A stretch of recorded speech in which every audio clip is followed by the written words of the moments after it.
Right, this was actually a tough game to get prepared for. Obviously, you're looking at what they did at Temple, studying the personnel. Personnel was a little bit different. Didn't quite know what to expect. Knew we would have to get into the game and make some adjustments. Early on, they did some good things with their coverage. Played some different coverages, especially some trap coverage to the field, which you weren't anticipating. So obviously that limited things early on.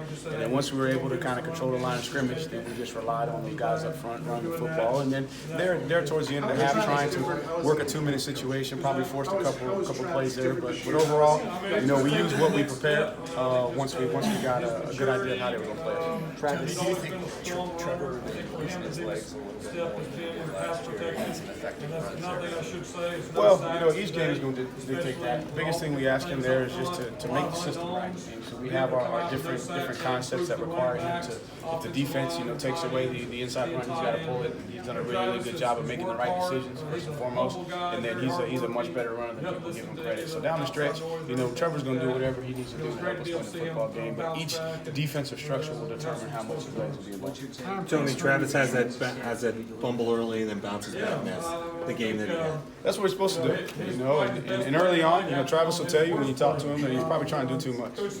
Just pressing a little bit, especially early on. That little counter play, going back to the field, and he bounced it outside, resulted in a TFL. Everybody's fussing at the offensive line, but really that was on him making the improper read. And the guy did a good job of getting his shoulder on the ball, and that gives me an opportunity to coach and show. This is why you got to transition your drill work. This is why I teach you how to carry the ball this way. This is why I tell you to get your pads down so that you can protect that football. We're really proud of him bouncing back, and he's the guy that we're going to go to. And so in a situation like that, you got to go on to the next play. Don't let a bad play beat you twice. Was that exciting to see Duke's catch and run there in the second half? It was fun to see him get out there. I think that he's been impressing everybody throughout his performance in camp, but still has a lot to learn. Obviously, you could tell with him and Chez both in there, getting lined up, understanding the entire playbook is still a challenge for them. But both of them know what to do with the ball in their hands. And we saw flashes of Mikey's elusiveness and quickness throughout the course of camp. And there was a couple that because he had that success, then there were a couple that he was trying to bounce and dance around when he should have just got his pass down and take what the defense gave us. But he'll learn from it. All those backs will have an opportunity to learn. That's what I told him when I left the locker room. I said, look, people may be talking about your performance, but you just did your job. That's what you're supposed to do. And now you showed what you're capable of, and that's going to be the expectation every single week. So let's make sure that we understand that there's always room to improve, and then also we show that we have some capabilities, and we got to live up to that every single week. How would you assess Trevor's performance overall? Trevor, I think that you got to go to one play that I think about is when he threw the interception, and he goes and he makes the play. And that's the heart of a champion. I have a Tiger heart of a champion. Coach Sweeney says that all the time. It's hard to explain, but when you see it. And he could have easily, took the fact that he threw the ball right to him and it was a pick six. But man, what did he do? He ran down there. He knocked the guy out of bounds. Defense comes out with a stop, and now we go 94 yards.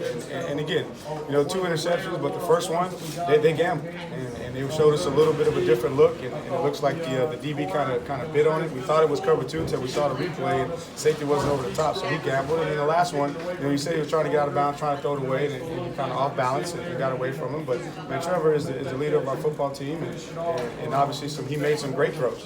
And he'll go back, he'll assess his performance, and he'll use that as fuel to help him to continue to improve. What was the reaction that he got in the locker room there at halftime, or even at the end of the game? The defense even. I think more after the game. I think at halftime we were just focusing on the adjustments. Making sure that everybody understood that, man, we had a 28-point lead at halftime. That even though we had a couple of turnovers, we had a couple of penalties on offense, and we weren't playing quite as clean as we wanted to, man, we still found a way to come up with 28 points. So we're not going to hang our heads. And now we're going to make the adjustments, and the plan was to come out and if they're going to play coverage, then let's hand the ball off and make them stop us. And then when we were able to do that, then we were able to go up top and hit a big play. So he'll get a little bit of pub, but more importantly, he'll probably get some pub when Monday when we watch it as an entire team. How is Travis different than he was last year? I think he understands that he has to lead by example in everything that he does, and so that was positive for him to show those young backs that you might have a play where you didn't have the desired result that you wanted. You put the ball on the ground, but then you got to bounce back, and he comes back and he rips off a 90-yard run, and then he's more engaged in just every aspect of the game. He wants wants to be the leader. He wants to improve catching the ball. He wants to improve in his pass protection.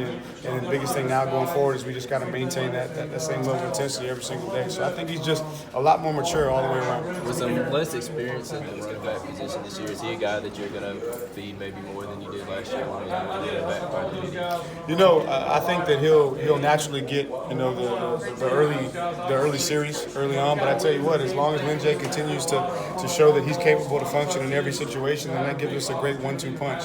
You know, both of those guys are very dynamic. You know, at any given time with the ball in their hand, they can make something happen. And then it's my job to get those young guys to a point to where you can trust them in every situation. So I think as we go, it's going to be a lot like the question with Travis Lake. Each game plan, each team is going to determine, how much of a load. And then if he gets hot, then obviously we're going to feed him and ride him.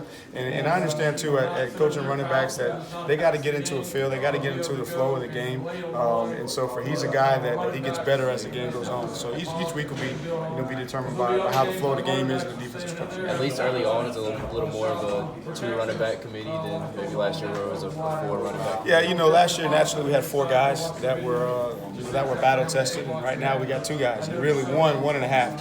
Because Lin J played last year, but he played mostly towards the end of the game behind those other 4 guys. And so right now going into it, you have those 2 guys, but I like to be able to get those freshmen to a point. I think that we see that they know what to do with the ball in their hands, and so it's my job as a coach to help them get to a point to where they can protect the quarterback. And once they do that, then they're going to be able to give us a lot more quality depth. You've always pushed Travis pretty hard. I think you've kind of taken it personally to see, kind of know what his potential is and want to get him there.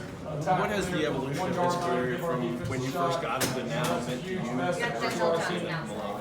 Right, I take pride in pushing all my guys, and that's how I was coached. Coach Sweeney pushed me hard. Whatever he saw in me, he was going to get out of me, and I've adopted that as a coach, and that's my philosophy. I'm going to push these guys hard.